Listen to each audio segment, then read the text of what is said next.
दीदी स्मृति ईरानी जिंदाबाद, जिंदाबाद जिंदाबाद, भारतीय जनता पार्टी जिंदाबाद, दीदी स्मृति ईरानी जिंदाबाद, भारतीय जनता पार्टी जिंदाबाद, दीदी स्मृति ईरानी राजा साहब जिंदाबाद, दीदी स्मृति ईरानी राजा साहब जिंदाबाद, जिंदाबाद जिंदाबाद, दीदी स्मृति ईरानी राजा साहब जिंदाबाद जिंदाबाद, भारतीय जनता पार्टी जिंदाबाद, दीदी स्मृति ईरानी, नरेंद्र मोदी दीदी स्मृति ईरानी, नरेंद्र मोदी दीदी स्मृति ईरानी, कृपा करें।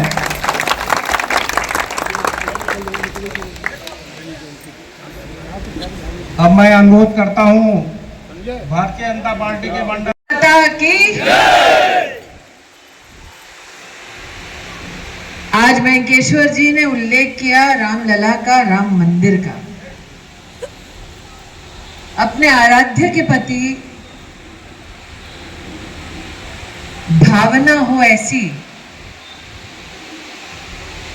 कि हर कंकड़ में शंकर दिखे, यही सबकी लालसा होती है। लेकिन राजा साहब, आपने नरेंद्र मोदी के रहते भव्य राम मंदिर का निर्माण हुआ, इसकी बात तो कही, लेकिन एक बात आज तक हम अमेठी में नहीं बोले। राजा साहब ने कहा कि हमारी सोच जहां खत्म होती है, मोदी की सोच वहां से शुरू होती है। हमारी सभ्यता में, हमारे संस्कार में नर और नारायण, नर और नारी दोनों को सम्मान है। मोदी की सोच कहां तक जाती है राजा साहब, उसका सबसे बड़ा प्रमाण है कि जब इसरो चांद पर पहुंचा, छाप छोड़ी भारत ने और उस स्थल का नाम रखा गया शिव और शक्ति। तो भगवान का मंदिर बना धरती पर, छाप छूटी आराध्य की चांद पर। तो आगे कहां मोदी ले जाएंगे ये तो राम ही जाने। आज यहाँ जितने लोग उपस्थित हैं कार्यकर्ता के स्वरूप,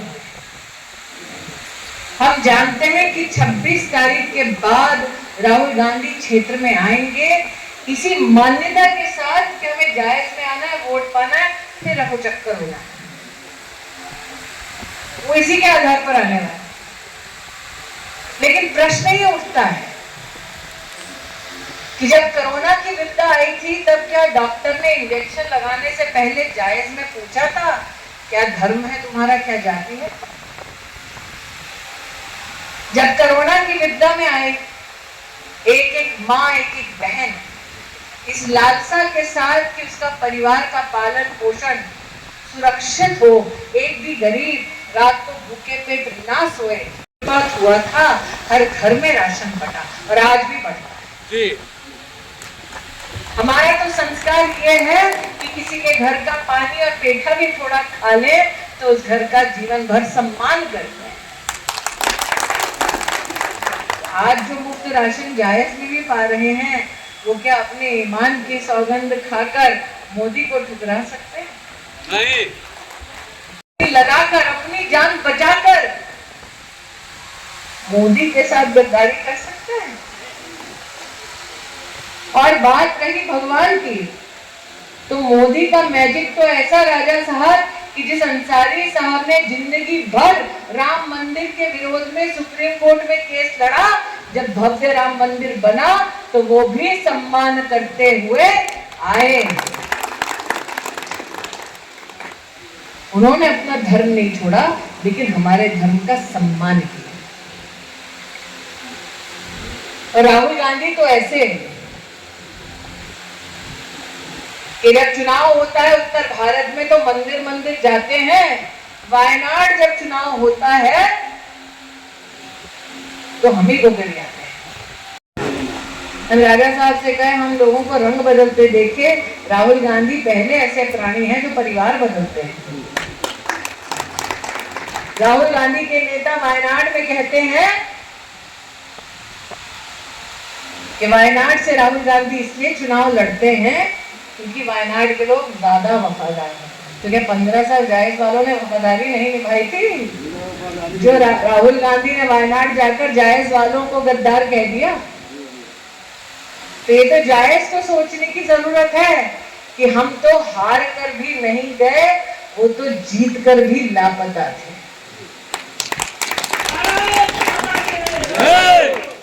वो आएंगे, उत्पात मचाएंगे, धर्म के नाम पर बांटेंगे, वोट मांगेंगे। लेकिन सवाल ये उठता है कि योगी की सरकार है, मोदी की सरकार आने वाली है, इसमें तो कोई दो राय नहीं। तो अगर राहुल गांधी यहाँ आकर जायज में नरेंद्र मोदी को गरियाते हैं तो नुकसान किसका है? राहुल गांधी, राहुल का और राहुल के समर्थक का जी।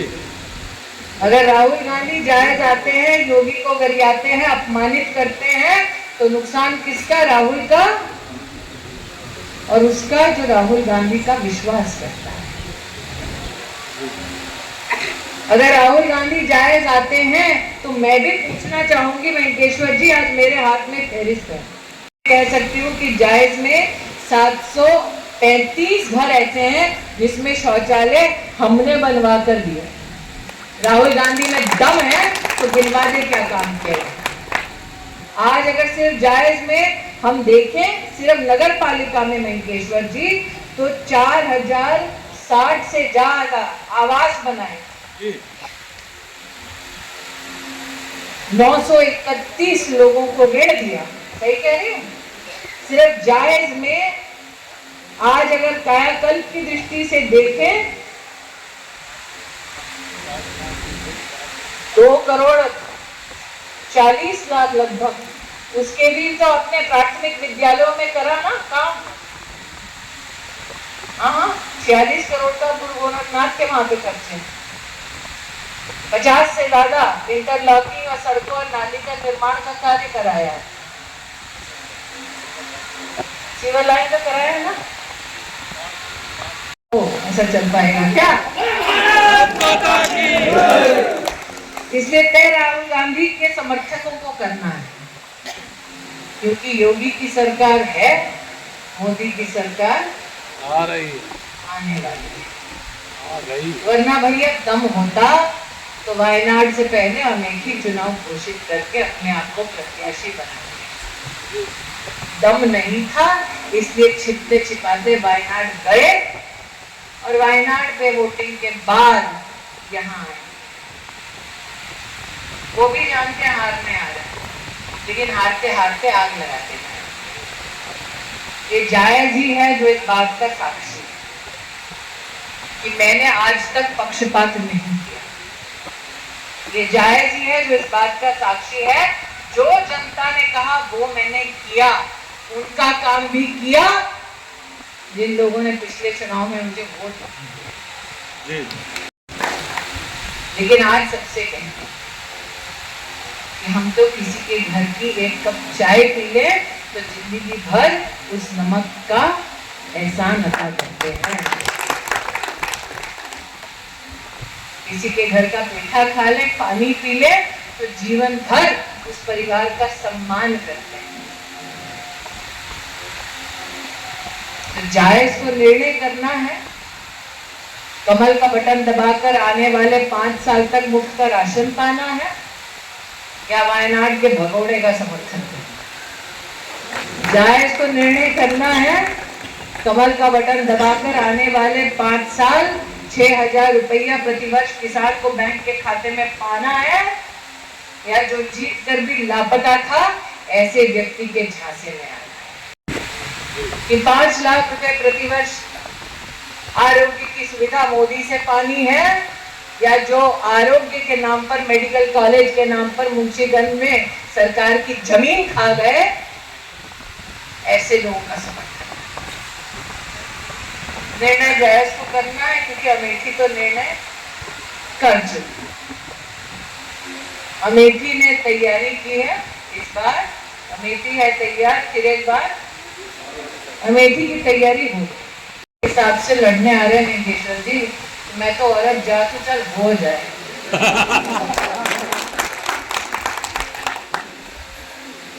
मैं तो औरत जात होकर भी कह सकती हूँ, हो जाए। मैं तो आदमी होकर भी भग गया। जो भागे वो नेता नहीं, शेर नहीं, क्या है? गीदड़ को कौन कौन वोट देगा वो तो वही जाने। हम तो देश के शेर के साथ हैं, जिसका नाम है नरेंद्र दामोदर दास मोदी। नरेंद्र दामोदर दास मोदी। नरेंद्र दामोदर दास। मोदी। तो फिर 20 तारीख को पोलिंग बूथ पर राष्ट्रभक्त राम भक्त जाएंगे, कमल का बटन दबाएंगे। मोदी तो जीत रहा है, एक कमल का फूल अमेठी लोकसभा क्षेत्र से ले जाएंगे।